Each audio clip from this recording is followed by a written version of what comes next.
Hi there, everyone. I am Brenda Siegel, the Executive Director of End Homelessness Vermont, and we are here to talk to you about Dignity Beyond Walls and what we can do next, what's happening right now, but also what we can do next to try to help people who, try to rise alongside people experiencing homelessness and housing insecurity in Vermont to make a big difference. That's going to start with us personally, just like those of you that were here at this panel were just hearing at the end of the panel, it really is about all of us.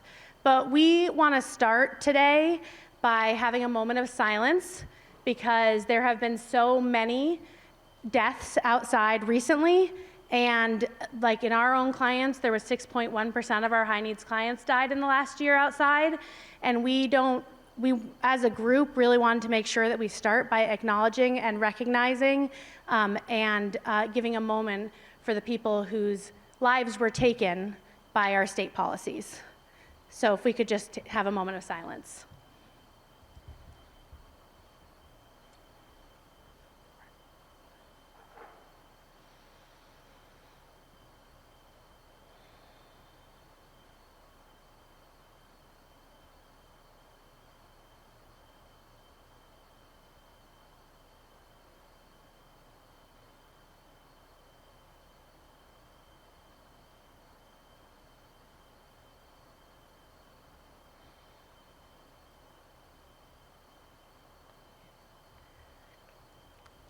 Thank you, everyone.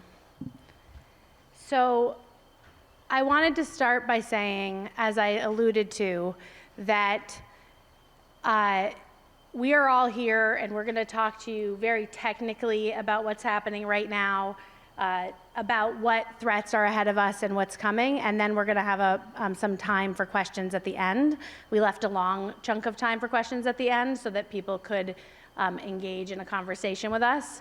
But I wanted to start by saying that there's no way around that every single person in our state is also responsible for what is happening, because when you are speaking out on this issue, you are often speaking out with a few other people or alone. It is not an issue that people tend to really rally around, and that includes all of us. And it means that we leave certain folks to be targeted by the administration and by others, and it means that people stay in harm's way and are not heard. So I think that that's something that, first of all, as we're talking, if you can ask yourself what you're doing and your own implicit bias along the way, in order to figure out how you're going to correct that, because it is an area where we seem to think it's really okay, like even our friends, very liberal friends, really okay to say really horrifying things about people who don't have the privileges we have of living inside. And so I think that's really, really critical. So I hope that we can start there. And now we're just gonna start by introducing ourselves. And I had an order, but I don't know it, so I'm gonna start with Jessica. Thank you, Brenda, and thank you to the HRC for having us here today and for this amazing conference. My name is Jessica Radward. I use she, her pronouns. I'm a senior staff attorney at the ACLU of Vermont. I just returned to Vermont in September from DC. I escaped. And I used to actually work with Mary Ellen, who will introduce herself shortly, at Vermont Legal Aid. And before I was a lawyer, I ran a domestic violence shelter, and I worked at a shelter for people experiencing homelessness in New York City. And going back around 30 years, I have been a student of the history of welfare and how we help our neighbors or don't.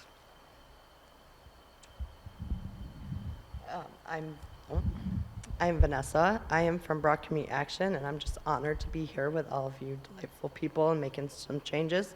I'm a boots on the ground type person. I'm a field service navigator, so I work with the folks in the hotels and on the streets to get them housing ready, whatever that may look like for any one of them.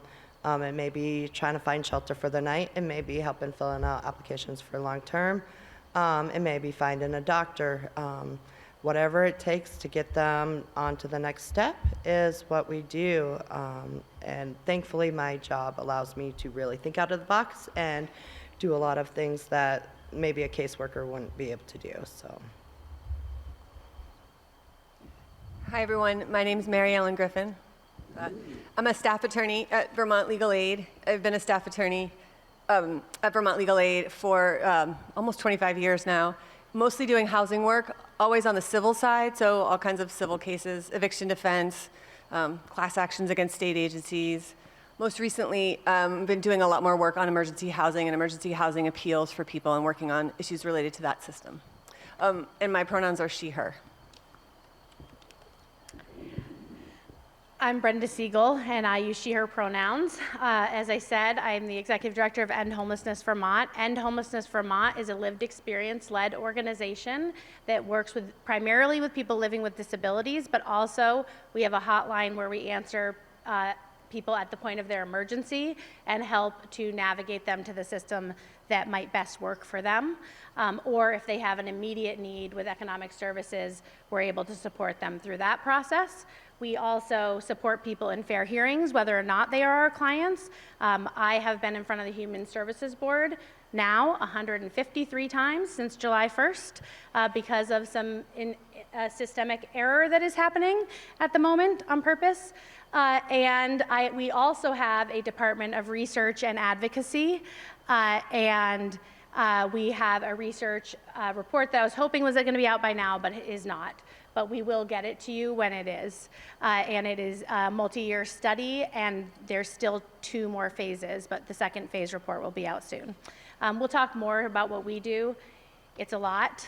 I want to announce, though, that we have a document of action steps that is now uploaded to the panel, so if you're on the app, you can find it there. And we are going to talk through it as well. Okay, we're going to start by just giving a little bit of a preview of what's been happening on the ground, real life experiences of what we see in our clients. And we're going to start with Vanessa, who didn't say this, but Vanessa and I work closely together frequently, and she is one of the most creative, incredible advocates for her clients that I have ever seen on the ground. And so I know she won't say that, but this is a person that people who often are thrown away can trust and can go to and can get help. Yes, well, thank you for that. That's very kind. I've been this field service navigator now for about 3 years in the Rutland area, where we have seen the waves of, the GA program changing and people being housed and unhoused and being transferred from county to county. It's from July to now has been just an incredible, and not in a good way, where I have witnessed the most medically vulnerable be discarded out onto the streets without a second thought. At the end of it, they were told their 80 days, which is what they're allotted per year, had already been used for this year without them knowing that it was already used or without them being able to plan. So it was Brenda who's helped out a lot, where I'm like, what do I do? These people, some of them are bedridden, some of them, have no ability to live outside. In the summer, in the winter, it doesn't matter. So I think there was about 300 households during that time that were vacated onto the streets. At that point in time, we also learned that if you're in the motels and you're able to self-pay, which is usually $80 a night, no questions, like it doesn't go less than that. If you're able to self-pay for more than 3 weeks, you are then considered housed, and a lot of their resources were taken away as well. So not only did we punish them for doing what they had to do to stay sheltered by taking away their caseworkers or their funding, but we also said, oh, now you're housed. But they're not housed. They're in a hotel room where a microwave is the best they have, and conditions that may not fit them. We have people in wheelchairs and in rooms that do not fit wheelchairs. We have clients that have extreme mental health issues that aren't able to get the treatment that they need and are tossed around from hotel to hotel. So I've just been able to really go in there and help them and be like, what is the core of this? What do we need to help with first? Is it finding a medical provider? Is it referring to End Homelessness Vermont, where they can really advocate for you and do a fair hearing? Is it talking, making those hard conversations, talking to family members, seeing if there's somewhere that you could possibly stay? It's a whole variety of things, and you really can't think about the future while you're outside in survival mode. It's very difficult for them to make appointments. It's very difficult for them to think of these appointments when they're hungry and they're cold and they're dirty, and the last thing that they want is to go to another appointment, tell their stories, to get nowhere. A lot of times they'll do everything that they can. They'll put all the applications out, they'll be on all the lists. The housing places will do cleanups, and they have no mailing addresses, or their mailing address has been, 3 hotels ago, and they don't know that they've been taken off from the wait list. And so they have to start back at square one. They could be on those wait lists for 2 years, and then they do a cleanup and back down to 0. It's a very unfortunate situation, and without a caseworker, most of our homeless folks are being through those cracks. They really are. There's like a whole secret rules that clients aren't aware of, but the caseworkers or the advocates are, and they don't know where to find that stuff. So it's really important to be able to educate everybody, our clients and our providers, on this. So, and I'll say a little bit about this as well. I'm going to give an example of a client. We have a client who gave me permission to tell his story. Last year, when he was exited from his, because he had used his 80 days, he ended up with an infection from not having access to his insulin. The infection led to a surgery in his leg, but the infection did not go away. He went into sepsis. That infection went into his heart. He had to go to the hospital. They had to do open heart surgery, but before they did the open heart surgery, they had to get rid of as much of the infection as they could. So they had to remove all of his teeth, and he did have all of his teeth. And then they told him he would probably die in the surgery. He did survive. We was close to December 1st, so we were able at that time to get an accommodation to get him into a hotel specifically, so that he went straight from the hospital to a hotel. However, he was told at the end on July 1st that he had run out of his 80 days, and because the governor retroactively counted the days that were used under the governor's executive order that you may have heard about, we had to go through a fair hearing process to get him back inside. He was back inside, but he has now run out as of October 31st, run out of his 80 days again. He was told by his medical provider that if he does not have access to his insulin again, he is at risk of losing his leg. I asked for a reasonable accommodation to the Department for Children and Families that he be sheltered. They said no, they could not do that because it would be a fundamental change in the program. And I specifically asked that winter weather be able to start earlier due to his disability. That is not a fundamental change of this program. And we are going to have that hearing potentially this week, or we may shift to having a Human Rights Commission complaint. Surprise. And so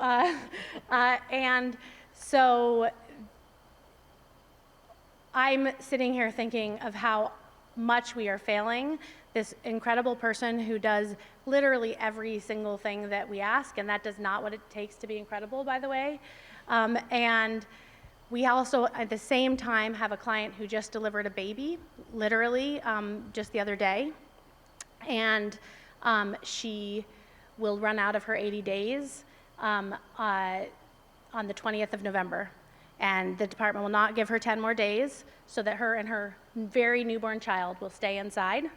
And so these are incredible harms that are being caused. And right now, it's important to remember that the eligibility criteria, which most people do not understand, because really it should be, the experience of homelessness should be enough to get emergency shelter until you are permanently housed. That is what we should be advocating for. But the eligibility criteria is a very strict, restrictive set of guidelines that includes having people with disabilities, being pregnant, a rigorous form that has to be filled out if you have a disability but don't have SSI and SSDI, a certain type of eviction, SSI and SSDI over 65. Like, it's these lists of things that are somewhat arbitrary because the experience of homelessness can cause lots of the health problems that we're talking about today.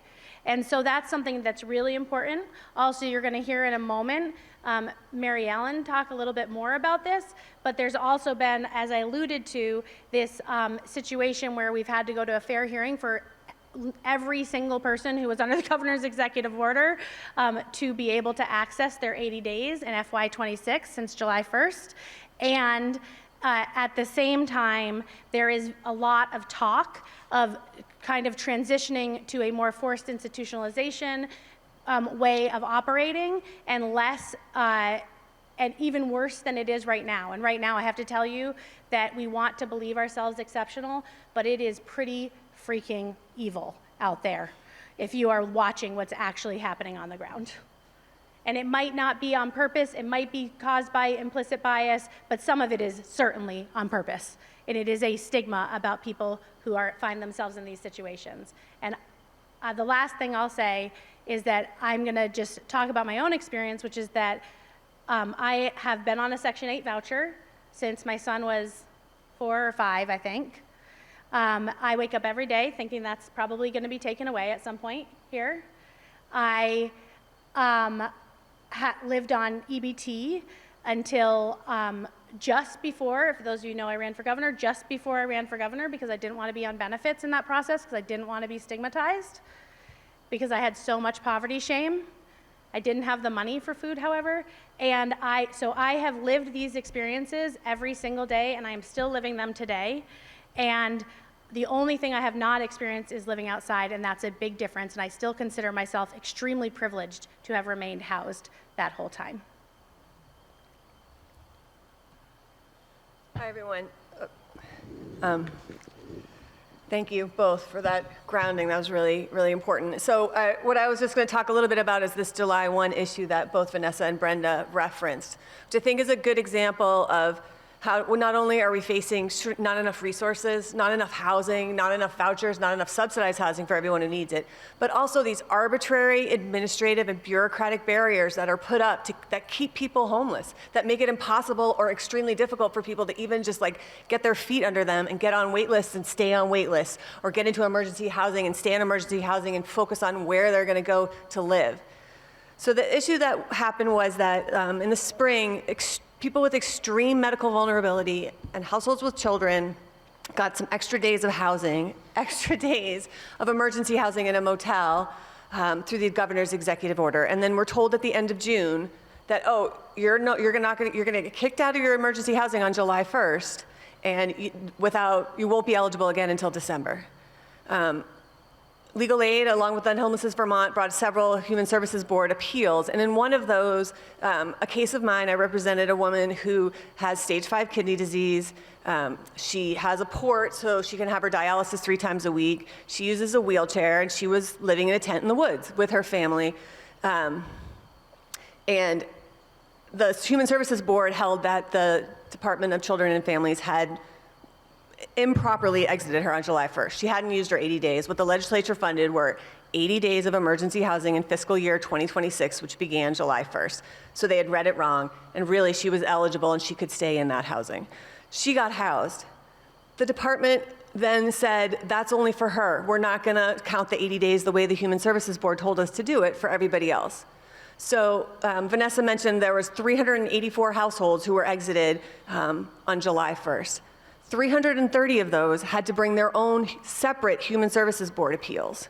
So legal aid helped with some of them, and Homelessness Vermont did a ton of them, but also advocates around the state who should have been helping people get on wait lists, stay on wait lists, try to find secure permanent housing. Instead, we're helping people file these emergency housing appeals to the Human Services Board. It was just a huge bureaucratic and administrative barrier that really didn't need to be there, which just is one of the problems I think we're seeing is not only do we not have enough resources, but the resources that the legislature provides, the executive branch has been creating these bureaucratic barriers to prevent people using those resources. I don't know if there's more you want me to say about that. I think the only other thing I would say is that in addition to that, there's an allotted 1,100 rooms. I'm not going to get into the weeds about it, but the department has, Department for Children and Families, the administration has limited the number of hotel rooms they will use to a point that there's only actually 700 available rooms. So there's people outside who are eligible, but because they're, and the department is saying there's no rooms available, but because they made that they created that there's no rooms available.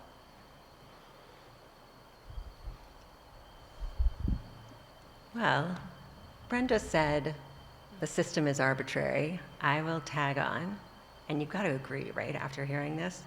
It's unconscionable. So I'm here to do a bit of a reset on our thinking about the way things should be, and what is our state's obligation to care for our neighbors who are unhoused under our state constitution, which has a little bit of magic to it. So I remember when I was in undergrad, so maybe 30 years ago, I read this case. It's DeShaney v. Winnebago County. So I wasn't a law student, right? So I was just reading this as a non-lawyer.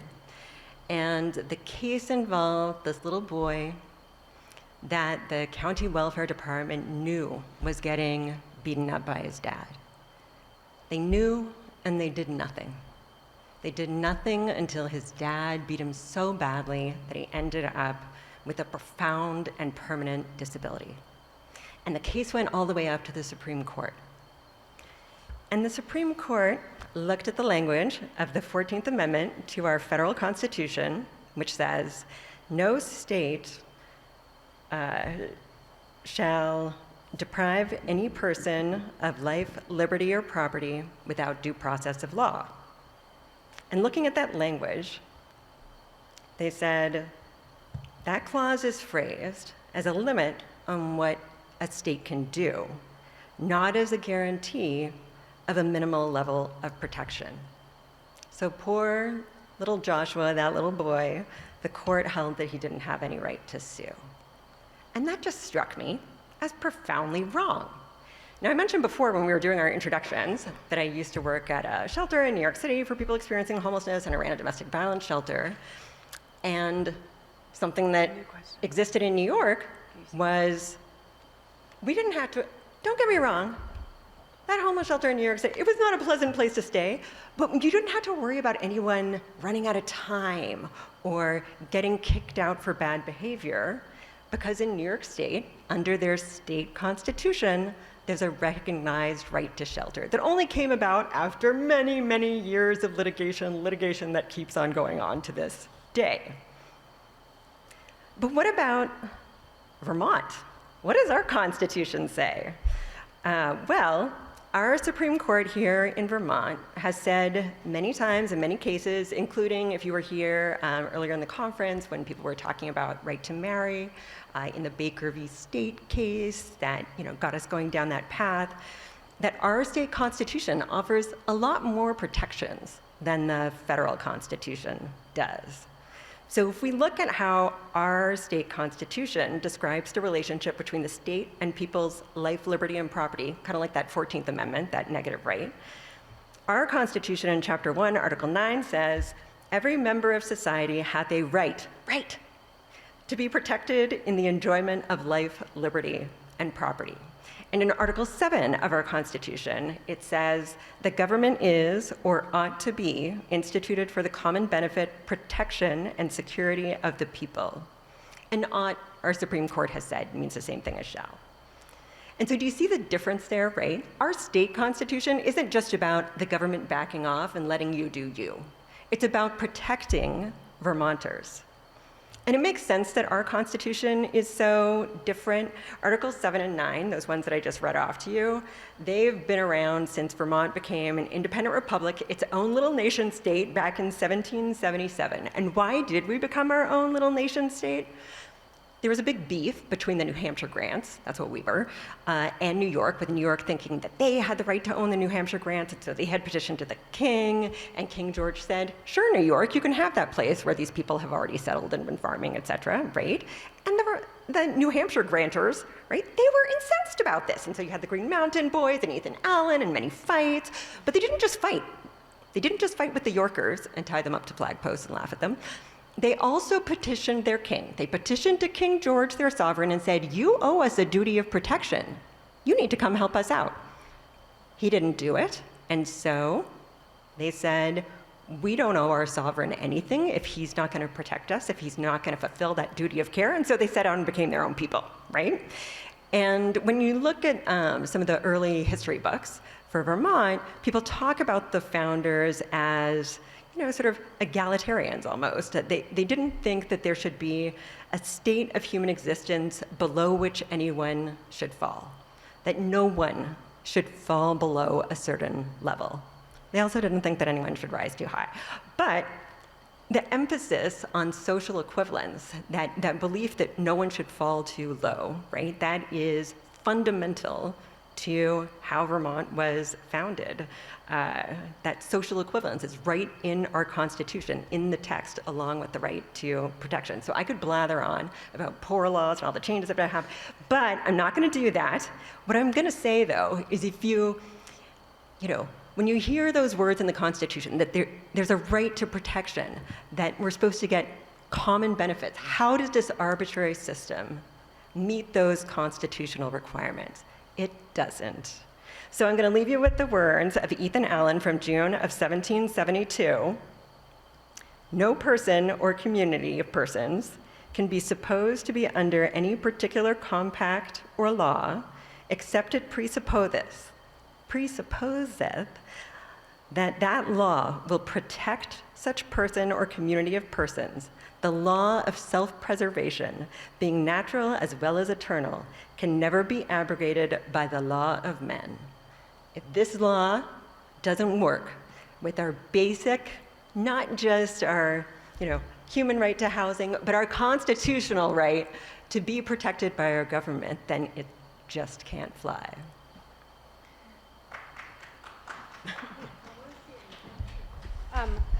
So we're going to get to questions in a little bit. I want to just talk a little bit about threats that are coming our way right now.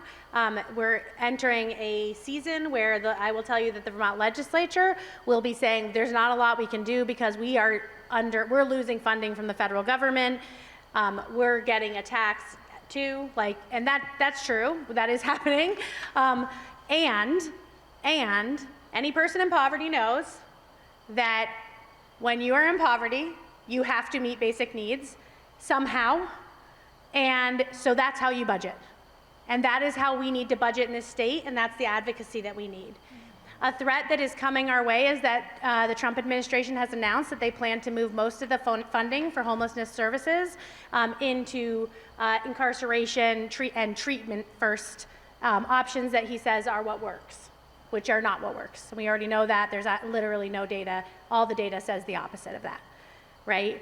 And then additionally, we are kind of splintered as providers in terms, we are all losing funding too, and so we're all trying to figure out how we're gonna make our ends meet, and so that is going to be a really challenging, just people kind of feeling all over the place, unless people that are organizations and watching today unless we find a way to come together and make that ask together. So that's something that I'm going to be talking about more.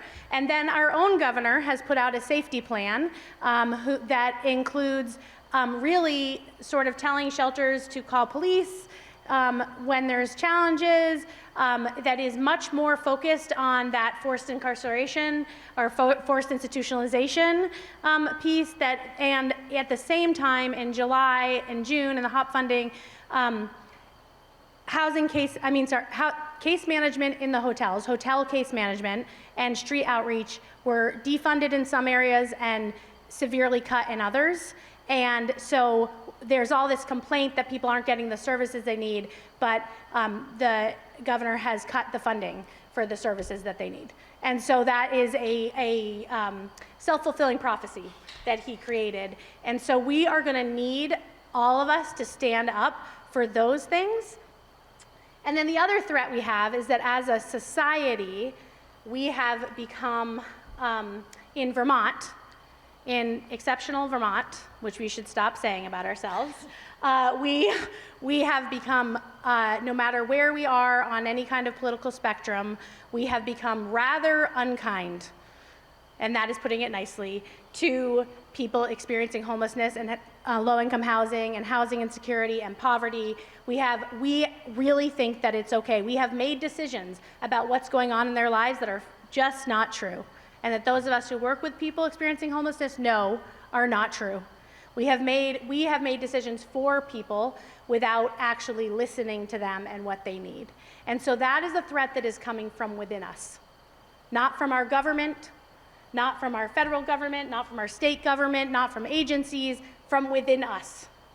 And we have to correct that. And you're gonna hear me say that so many times in the next little while that you're really gonna get sick of it, but I don't care.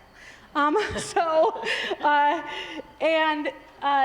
we are gonna each say a little bit about, because we wanna give plenty of time for you to talk to us and ask us questions, but we're gonna say a little bit about what steps we see for change and what actions you can take, but also again, in your app, I don't really know how to use that app. In your app, there is an action step, and then later we're gonna give you kind of an overview of what we talked about here today and what policies and other things there are to support, but we will keep you apprised of those actions throughout the legislative session and year anyways. So I am gonna start with Mary Ellen. Oh, all right. I'm guessing all the time. So I guess what I would say is think about it in 3 steps. One is we need to stop making people homeless. So I know that there are bills going to be proposed at the legislature. The landlords think they're going to be able to make it faster and easier to evict people. Eviction is one of the top ways that people end up becoming homeless. We don't need to increase the rate of eviction in Vermont. Don't need to speed that up. We need to increase the number of supports we have for people to stay stably housed, to avoid becoming homeless in the first place, and to reduce the number of people who are entering the system needing emergency housing. We also need to have a functional system of where should people go when they're excluded from the rental housing market. So you're excluded, you're evicted, you can't get into rental housing. Do we want people on the streets? Do we want people in hotels? Do we want people in shelters? Like the idea that like we're gonna make people homeless and then not have a plan for like, well, where do you think people are going to live? So having a functional system, ideally a system that's real housing for people who are excluded from the regular rental housing system, from the private market, housing that is accessible to people who've had prior involvement with the criminal justice system, people who have a history of eviction, people who have poor credit. We need a housing system that is accessible to people in that. So that would just be the third one, is so people who are homeless, make it easier for people to move out of homelessness and to secure long-term, stable housing. So not what Vanessa was talking about of 3 weeks in a hotel that you really can't afford and then you're homeless again and you start over from scratch, or even incarceration, emergency shelter, pay for a few weeks in a hotel, live on the street for a while. Like that whole system, that's not helping anyone. It's not serving us as Vermonters. It's not serving the people that are caught in that vortex. So make it easier for people to secure real long-term housing that meets their needs. So those would be the 3, I'd sort of break down into those 3 ideas. Do you want to pass? Okay. Yes, I'm going to pass it to Vanessa. So I will start with just when they do become homeless. Brenda touched on it a little bit, the eligibility. The criteria for that, so basically if you're between the ages of 20 and 64, and you're not receiving disability, the program's not made for you. You have to go and get what they call a 201 GVR, which is a medical document from your doctor stating that you need to be sheltered. This document is a huge hindrance for a lot of people because they may not have a regular doctor. They may not know that there's free clinics around where they can get this form filled out. It may be a multi-step journey that they are not able to do, or a phone call to the doctors that they don't have phones to make. So having this document as a eligibility requirement is fundamentally wrong, especially in the winter months. Being 20 to 64, that's a huge population that is getting penalized for not having this. I know our cold weather was initially made so that people wouldn't freeze outside, and we are finding people are freezing outside because they've either used the 80 days or they can't get this form filled out, and they don't know the options of who can fill it out and who can't. Even the doctors don't know that. That would be one of them. Also, the other thing is we're seeing the increase of homelessness, and we're stigmatizing them, putting them in the boxes, thinking that they're on drugs or criminals or whatnot, when I am seeing the majority of my clients are disabled. They get Social Security, SSI, $1,023 a month. Back in 2016 or 2018, the average Social Security check was about $750 a month. Our average rents were $623 a month.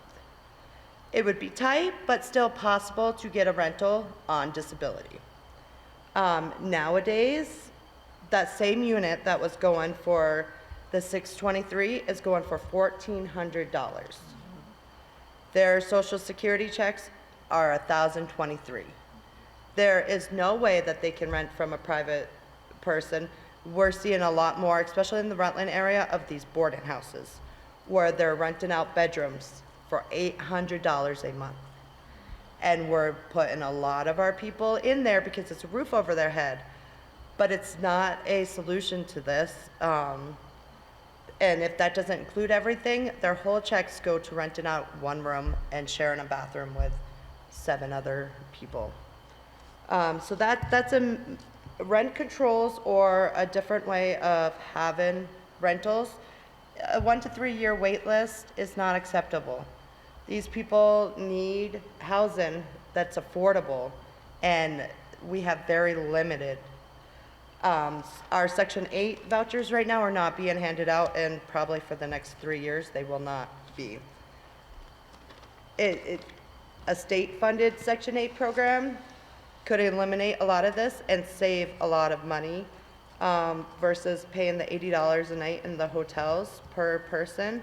It would be a difference of like $4,000 or $5,000 per year per person if they just did a state voucher to the apartment and said why we're building up the affordable housing. And it would also eliminate a lot of times with the subsidized housing, if you have evictions, if you have criminal record, you're not eligible for subsidized housing. With the Section 8 program, you're allowed to go to the private landlords who are able to say you can have this, and the requirements are not as high. So with that Section 8 voucher program being reduced, we're gonna see a large number still in the hotels, still on the streets, dying each day. And that's all I have. So I have some book recommendations. One is When We Walk By, which offers like a really good tip, I think, on talk to your neighbors. Talk to your neighbors around the house. Let me tell you, I live in Burlington. I walk out the door. People love to chat. And when you hear someone's story, boy, does it get really hard to point the finger and say, your fault. And you start to notice all the big systems problems that are creating the situation that we have right now. And I'm realizing we didn't share some data yet. And that's that homelessness in Vermont has increased 300% since 2020. And at this point, last time I looked at the data, over half of the people are completely unsheltered. They are out, and that includes people with significant disabilities, families with kids, you name it, right? And Mary Ellen was talking about sort of stopping the flow of people coming into homelessness. 72% of renter households in Vermont are cost burdened. The rent really isn't affordable. One thing goes wrong, and they are ending up in an eviction situation. But here's the thing that I do want to highlight, right? We often talk about scarcity, and people say, oh, we don't have the federal money coming in. Why did we have this huge increase in homelessness? I mean, we had, I think it's 11,770 homes get turned into short-term rentals in the last 5 or 10 years or so. Like there's so many policy choices we've made along the way, not putting enough money into affordable housing development. I remember even in 2020, maybe 2021, when I was in the legislature bickering all the time about money for GA, like just losing. I do just shock and horror on. Yeah, I very much wanted to keep people sheltered, but I also knew that we had to be putting a ton of money into building permanent affordable housing that meets people where they are, and that's going to take a variety of different forms. So what do you do? What do you do now that we're in this situation? Read the books, get to know some people, change the narrative, how we talk about folks, right? And then, if you're with me and you think people shouldn't be dying outside, then let your legislators know, let your governor know. And there's just no protection more basic than having shelter, right? Also, is this my time to talk about the anti-cruelty bill? I would talk about that right now, but quickly because I'm going to go so quickly. Time for questions. So the ACLU, this is with Legislative Council now in drafting mode. We've got an anti-cruelty bill, and that includes protections for people experiencing homelessness to conduct life-sustaining activities if they are outside on public lands, recognizes a right to privacy in their tents and vehicles, whatever they are calling home for right now, and adding housing status as status protected by our anti-discrimination laws. And I've got more information about that on our website under the Get Involved tab for the ACLU of Vermont, and I put some handouts in the back of the room. And that brings it to me, which I'm just going to go over a few of the things. The first thing I'm going to give you is just 5 steps you can take today that are really simple steps. And that is, 1, you can call the Governor Scott, at 802-828-3333 and tell him that you want to see people continuously sheltered in non-congregate shelter until they are permanently housed, if they want to be. And tell them that you don't want to see your neighbors forced to live on the street anymore. He needs to hear that from a lot of people, not just those of us that scream from the rooftops. Contact your legislators and tell them that you are hoping to keep people sheltered until they are permanently housed, and you're hoping that's going to be a priority this session. You can say that a lot of people really agree with you, but they need to hear from you in order to be willing to fight for it, or able to fight for it, really. Then speak out against federal legislation when you hear about it. There was a mass shooting in a encampment in another state, and literally nobody, no elected leader, nobody said anything about it. I put out a press release. Even providers did not put out statements about it. It was very, very disappointing. Any other mass shooting, we would see that. So when you see things like this happen federally and federal action, speak out. And that's happening today, which is why it's an action you can take today. Donate to homelessness service providers and orgs that are fighting for change, because all of us are losing funding, or some of us don't have access to it because we fight for change. And amplify the messages you hear today. Those are just steps you can take right now. But then there's some further action steps that can be taken. And these first ones are hard because they're about us. 1, as you've heard a few times, identify your own implicit bias and address it. Ask yourself why you think that way, because it is about you, not about the people experiencing homelessness. Learn the stories of people impacted. I always tell people that When I see someone, I stop and talk to them, not if they don't want to talk to me, but I stop and talk to them. I ask them how they're doing. I ask what they need. If I can get it for them, then I get it for them. If I can't, I am at least kind. Again, it's very hard, like Jessica said, to go against if you don't, to continue to believe the way you do when you start to learn people's stories. I also give people money. That's really controversial, even among some of my peers. But I find I can start a conversation. People need food. They need to pay for their phones. If somebody's using substances, my giving them $1 is not going to change that. But my giving them $1 might let them know that I think they're human. And so that is something that I am going to fight and say out loud in every room I am in forever. I've done that since I was, by the way, a very small child, since I was like 4 years old, insisted. Begin to take time, take the same type of approach that we strive to with other organizations and frankly fail to a lot of times, but where when you see it, name it, say something out loud when you see someone being discriminatory, when you see negative comments being made by people in power or your peers, make sure that you're saying something, comment back on social media. It does actually make some difference. So you don't want to have big social media wars, but humanize people where you see them being dehumanized. Don't accept that type of discrimination as allowed.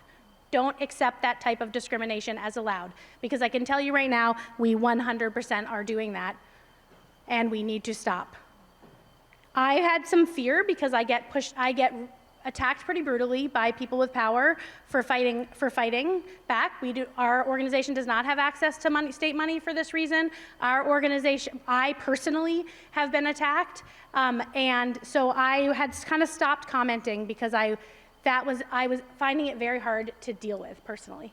And I started again recently because that is on me to continue, even though I am being attacked. And I would be being attacked less if you all would do it too. And so it is really important that that's what happens, because otherwise we can make one person the villain in this story. And the people that are the villain in this story are the people that are not protecting our most marginalized people in Vermont. And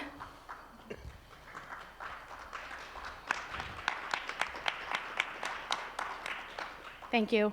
And there are people in this room that know that right now I'm having an incredibly hard time because I've experienced one of the most significant versions of this attack in the last summer, in the fall. And it has impacted my income. It has impacted our organization. It is really, really bad. So if we want the real villains to win, then we say nothing. But if we don't, then we speak up anyways, even if we might lose our funding, even if we might lose something, because what we're losing is nothing compared to what our neighbors are experiencing. And then I'm going to let you know that you should follow both ACLU and End Homelessness Vermont for actions. We have a Take Action page. They have a Get Involved page. We regularly, both of us and sometimes combined, put out action steps that we need the community to take, because part of our organization is advocacy in that level. And so we need you to do that, because I'm not going to go through each and every policy you should support. I'm telling you that's going to happen constantly throughout the year. Right now, there's a budget process, though, that we all can comment on, and there's a link to that in the action steps that we sent. And resist policy at the local level. When you see it dehumanizing people, show up at select board meetings, meet with your select board members, speak up about it. Don't just let it happen. Do not just let encampments get torn down and people's stuff get ruined and all their services get taken away. Support people, even when they have substance use disorder, even when they're actively using substances, and even when they have mental illness, because our loved ones die when we don't. So do better.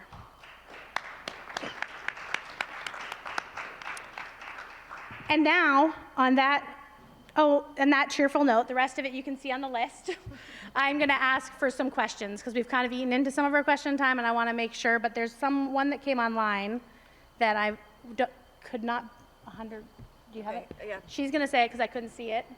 So, Why do so many people blame the unhoused for simply existing outdoors rather than landlords for the rent prices that keep them there? And what is necessary to reverse this tendency? I think we talked about that, though, right? I'll address that briefly. Jessica was giving book recommendations. I would also recommend this book called Homelessness is a Housing Problem. I don't 100% agree with it, but he does a pretty convincing data analysis showing that rates of homelessness are exactly tied to rent prices. Right? Like it doesn't have, if you look at rates of mental illness, rates of substance abuse, rates of criminal activity, that is not linked to rates of homelessness across the country. What it exactly links to is rent prices. So fixing the housing market is what will fix homelessness in Vermont. Like our housing market is something that we create through policies, through laws. Those can be changed so that our housing market works for us to make sure that every person has a safe place to go. So I think that this person's question is really, really important. The idea of demonizing the people who are excluded from the housing market rather than looking at the housing market as a system that we have created and we could change to serve us better. So I don't know if other people want to add to that question. I kind of want to piggyback off from that. And this goes with the house population. With the rent prices being the way they are, people are avoiding homelessness at all costs. That means they're living in substandard conditions, and it's our neighbors, it's our coworkers, it's everyone. The rents are cheaper in that unit. They don't want to rock the boat with the landlord to possibly get an eviction or to bring any light on it and to lose their housing. So if they're housed, a lot of them are being housed in substandard conditions that they cannot get out of because they can't find another unit that costs the same as what they're in because they've been in there for so long. Or if they could, it's $300 or $400 extra. Or their families, and they would move out of school districts. So if you're lucky enough to still be housed with this rental market, you got to look at it, what kind of standards are they living in? And I just want to. Are there questions out there? Oh, your child. Those are the scariest ones when our children ask questions. Extremely well-behaved children. How do you think the 2020 COVID pandemic affected the homeless situation, like to this day? I'm going to start by saying that I don't think that it has exploded as much as we think it has exploded. We just didn't count it well before because people weren't sheltered. So they were kind of hiding off in the woods. It has exploded, but also there was a wave of extreme no-cause evictions and very high rental increases that caused it. So I think that is yeah. And I think also we did see, because we had relatively low rates of COVID, and so we became a popular getaway, right? And I talked earlier about the increase in short-term rentals, and Vermont already had a lot of homes that were second homes. I know I left in 2022 because, it was a great time to sell. And so I saw in the eviction defense clinic that I was doing that my clients would just, for no reason whatsoever, other than that the landlord wanted to sell to some out-of-state buyer, get rid of their rental property. I would just like to piggyback on that. One of the unintended consequences of the VRAP program, I noticed it in Rutland, was VRAP was paying a lot of people's rents that were affected by COVID. And it went without any checks or balances. And I know there was plenty of landlords that were very greedy in the situation, and they raised the rents thinking the state was going to pay for it, and then we've never seen those rents go down. So that was a big a consequence that we didn't foresee. I actually have a question, even though I'm holding the mic for the Q&A. Thank you all for the really important work that you're doing every day. And the question I have is, what mechanisms are in place or need to get in place for the administration, specifically the governor and DCF, who's administering this program, to hear directly from service workers and impacted people about what changes are needed? I'm going to start by saying that my opinion is that there's been several attempts to have that happen. I was on the General Assistance Emergency Housing Task Force last year. They refused to contribute anything except we can't do this, we can't do this, we can't do this. So I would, out of the box, I think it needs to be required. I think that there needs to be a group that has the majority influence and power in the conversation. And I think that that's what needs to go to the legislature, and the legislature needs to work off of it, because we are dealing with an administration who does not want to shelter people. And so that is, we are not going to combat that no matter what they hear, because they know these people have died. They've heard from service providers. The service providers are writing them emails besides just us.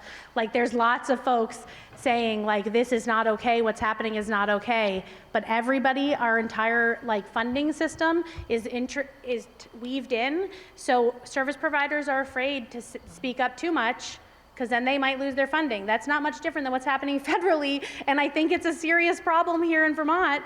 And so I think that that's the main thing to me that needs to happen, is that I think the legislature has to say that. And if we all speak up, then they're forced to hear from everybody. It's a little bit different. Then it becomes something everybody wants to hear about. Do you know if there's a bill addressing the task force yet? The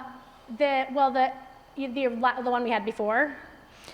The one we had before got kind of tossed aside to create H91, which was a different bill. I'm not really tossed aside. Some of the conversation there was used for it. I don't want to say it that way. And there are a lot of differing opinions about that bill. But in terms of addressing a advisory group that is that has some oversight, I think would be helpful. That is not there at this time. And I don't know if the will for it is there, but I think if a lot of us asked for it, it might become there. Noted. Oh, I also want to let folks know, if they haven't found the document yet, that it is in the Whova app under this panel, and it's also in the Documents tab. I just want to piggyback off from Brenda's response as well. Stigma right now, I feel like, is a major thing. Destigmatizing the homeless population. I know a lot of Governor Scott has stated there's been a lot of drug overdoses in the hotel programs and whatnot, but I feel like those numbers are a little bit skewed.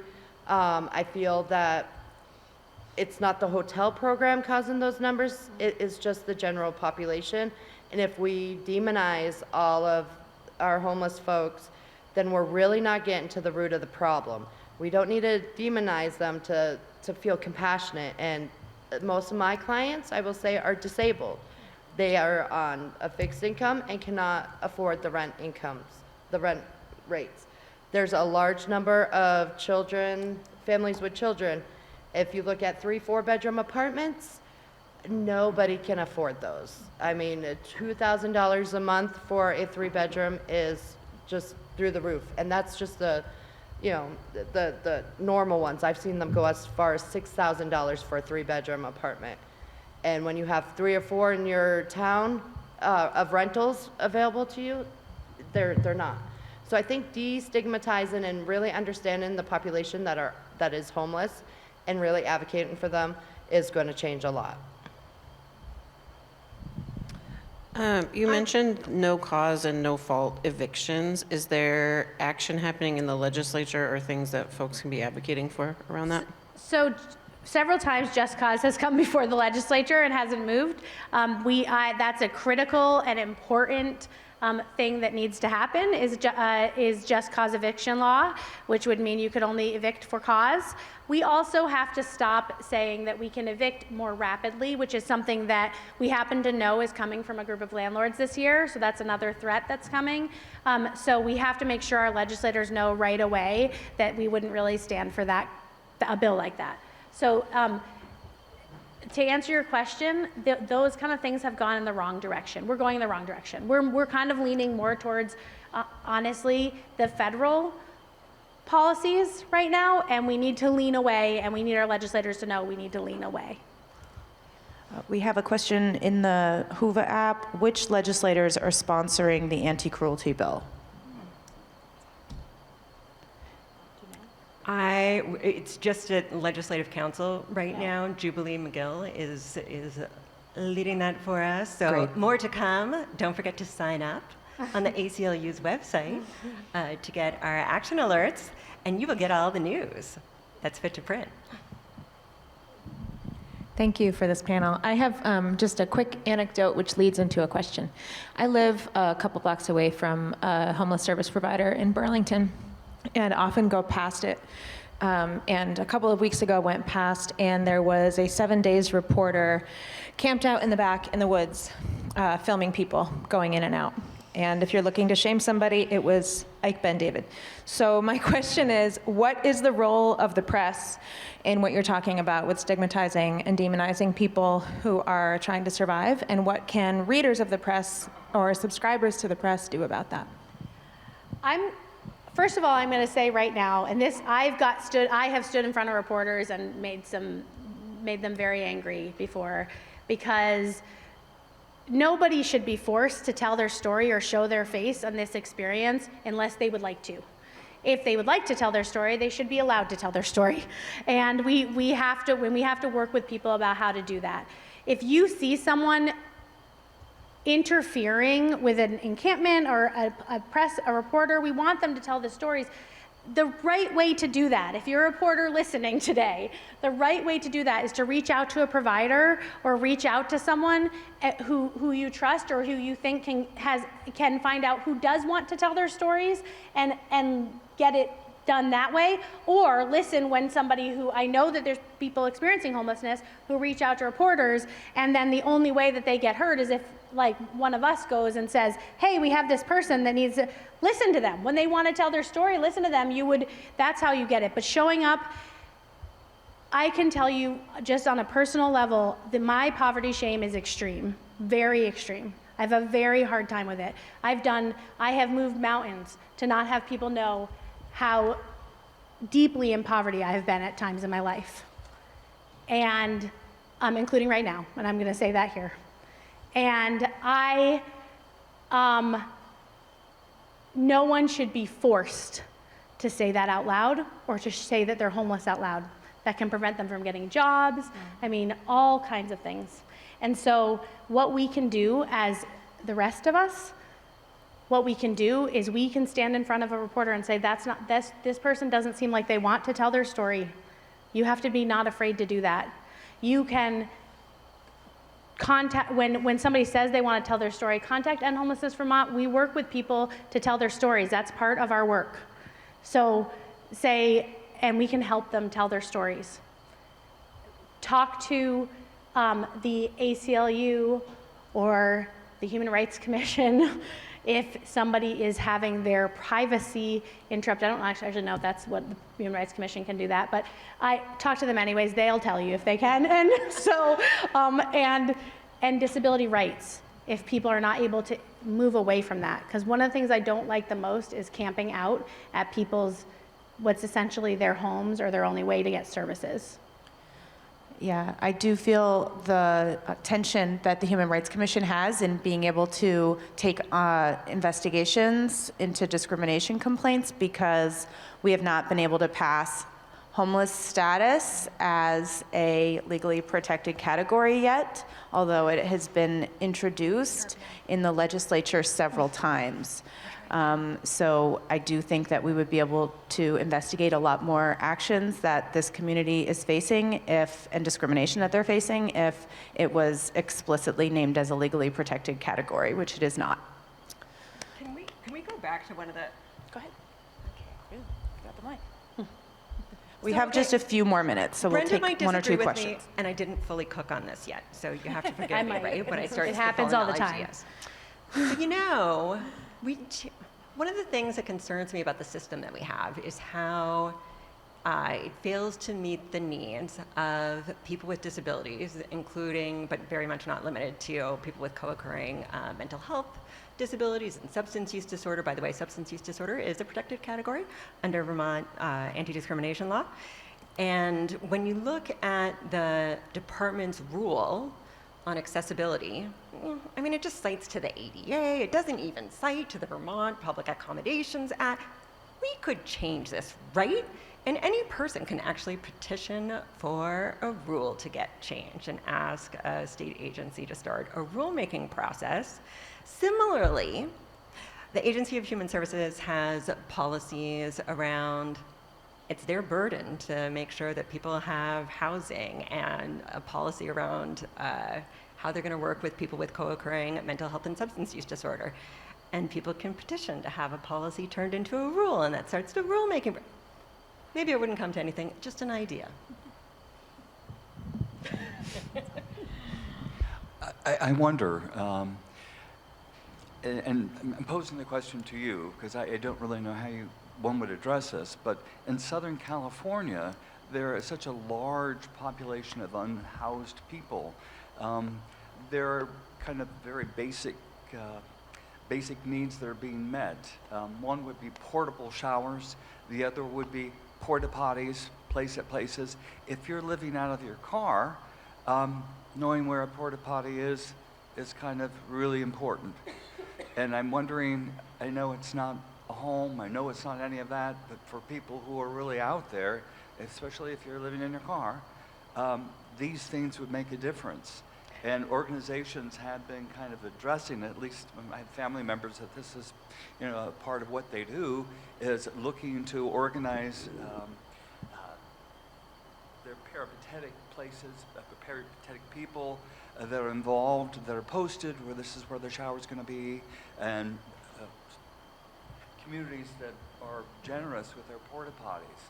And they don't have to be in an obvious place, but they don't have to be, I'm sorry, in an obvious place, but places where they're available. So, and there's so many places, if you're in a city, you can't use the restrooms.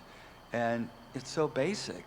But when you talk about dignity, I mean, I think this is something that really should be addressed. And porta showers as well? I'm sorry, thank you. The anti-criminalization bill talks a lot about not being criminalized for doing things that are like human function. But I think there's been lots of times that a request for public bathrooms has been brought to the legislature and again hasn't been taken up. And so that's something that we absolutely support. I think when we're thinking about building more shelter, I have a real, my stomach starts to turn because I want us to have enough housing. Currently GA is the least expensive option for people to be sheltered until they are housed. And if we're gonna build shelters, the shelter should be able to turn into permanent housing. And we can also have, I just want to say this as an answer to that too, we can have tiny homes, we can have mobile homes, we can have single room occupancies, we can have, I'm not as big of a fan of pods because they're temporary, but we could do that temporarily to try to keep people sheltered. There are so many options that have been given to the legislature and the governor over and over and over again, and they're not being followed. It doesn't all have to be low-income housing, and it shouldn't be. It doesn't all have to be housing choice vouchers, and it shouldn't be. We could build tiny homes and give them to people for the amount of money we spend on GA, and then we could just pay for the amenities that you have to have in your, the electricity, not amenities, they're not really amenities, the necessities, and people would have their own space. There are people who don't want to go into some of those types of units because they have mental illness that they feel will be disruptive to other people, and so they know that something like a tiny home would be better. If we got rid of stigma, there is so much we could do with a lot less money than we think we need, and we could actually do something and then we could put the actual money that we need towards services that people want. But that includes bathrooms outside for now, because there are people who don't want to go inside. They've been too traumatized. Not many, but some. I was wondering if you could also speak to addressing the stigma question and kind of challenging the false narrative around business owners and impacting the local economic situation. There seems to be a narrative about that. Okay, thanks. Does someone want to start before me, or what? I can just go into it. I think you're the best position that I Okay. can start if you want. If you want to say something before I do, then yeah, go ahead. I think that's a really important question, and I think it goes to sort of this narrative about the problem is the person who's unhoused, not the problem is the system that we've created that excludes so many people from safe housing, which is just a basic human need. So changing that narrative and saying, yeah, it's terrible. I feel terrible that you have to step over somebody who is trying to live in the street while you have your nice dinner. That really makes it a bummer. But the solution here is to make sure that we change our housing system so that everyone has a safe place to live. Yeah, I really feel like our unwillingness to be uncomfortable, it is uncomfortable to know it was cold and raining on my way. Yesterday was my birthday, and I went to dinner with my mom, and we were walking back to the car, and it was cold and raining, and I said to my son, I can't believe people have to live outside right now. And that's the first thing I think of. That's a really uncomfortable thought to have on your birthday in the rain when you can go back into your warm car, and I don't have to think about it at all when I get in my car, really, if I don't want to. But it is the first thing I think about because it's true. People have to do that. And so I have a really hard time with business owners demonizing people who are forced to live outside and then saying we don't want to have GA, we don't want to have shelter, we don't want to have, so my response is always, your choice is people living outside or supporting shelter and more money for housing. You don't have a different choice. People are not going to disappear. And if you really don't like this, sometimes you can't change someone's moral center on that until they get to understand it. And so sometimes I don't try. I just say, fine, I agree with you. This situation sucks. It's a bad situation. What we should do is get people sheltered inside, and this is what we have to do that, who want to be. What we should do is make sure that there's sanctioned places for people to be camping. What we should do is make sure that we are not destroying people's dignity to the point where they have no choice but to use substances even though they never did before they were outside. What we should do is make sure that we show people love and compassion and kindness like we purport to in Vermont. I almost said pretend, but whatever. And like we purport to in Vermont, and dignity, no matter who they are, every single time, every single day. And that's one of the places where you can stand up when you see a business person saying that. They have more power than those folks. They have more power than many of us. You can stand up and you can say, it seems like we should be all working together to find adequate non-congregate shelter to make sure that people are able to be sheltered until they're permanently housed. It doesn't seem like it's their fault that they're sleeping outside. Yeah, you know what? It is so sad that that person has to sleep outside. Change it, and I don't really care. Again, I'm in this I don't care mode, but I don't really care if I can't change someone's opinion, but I need to change their action. And their action right now is harmful. And so one of the things that we can do is say, this is the solution to your problem, even if you don't believe in the humanity of these individuals. Preach, Brenda. And I'm going to give people a minute. You want to say one more thing? I just want to add something to that too. Even if you can't change, and people are just coming at this from an economic angle, you told the story of your client who, I can't even imagine how many days he spent in the hospital.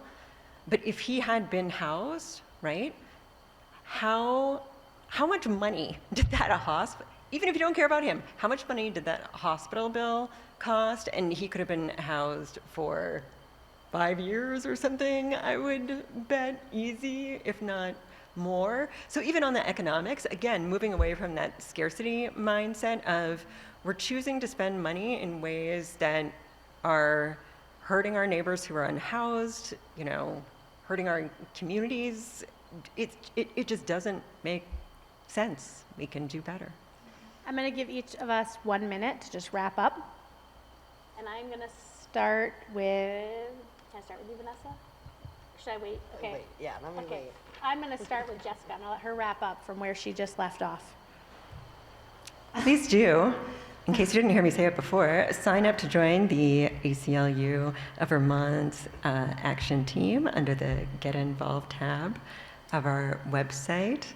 And let's start reframing the conversation and changing the narrative about our neighbors who are unhoused. We have a duty that is not just moral, but constitutional to do right by our fellow Vermonters. Mary Ellen? I just want to say thank you to everyone who came to this session and who really cares about this issue. It's really, really gratifying to see people willing to spend time talking about this really difficult stuff. And I guess I would also say, go back and look at the 2017 Roadmap to End Homelessness. It is old now, it's out of date, but we know how to end homelessness. We have the answers. It's just generating the political will to do it.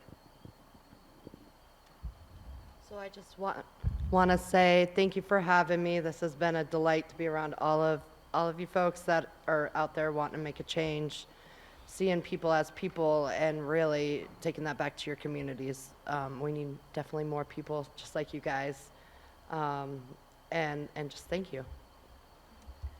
I want to thank everyone on the panel for being here and working with all of us to come up with a way to talk about this in this situation right now. I want to thank all of you. And I also just want to make a reminder that you can find the Take Action steps, which is going to be critical. And you can call the governor today.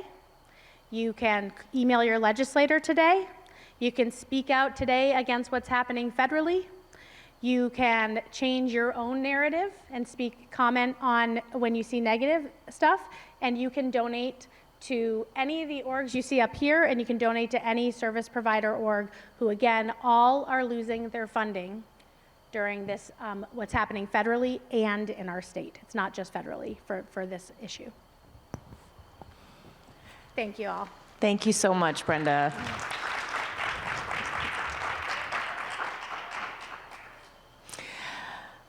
With that, really, this was such a powerful panel. Thank you so much, and especially because I know there's such a huge problem, and it's easy to look at the problem, and it's harder to come up with the solutions and to present them in this really powerful way that you have. So thank you for giving folks real concrete, a literal list of things they can do now and in the long term.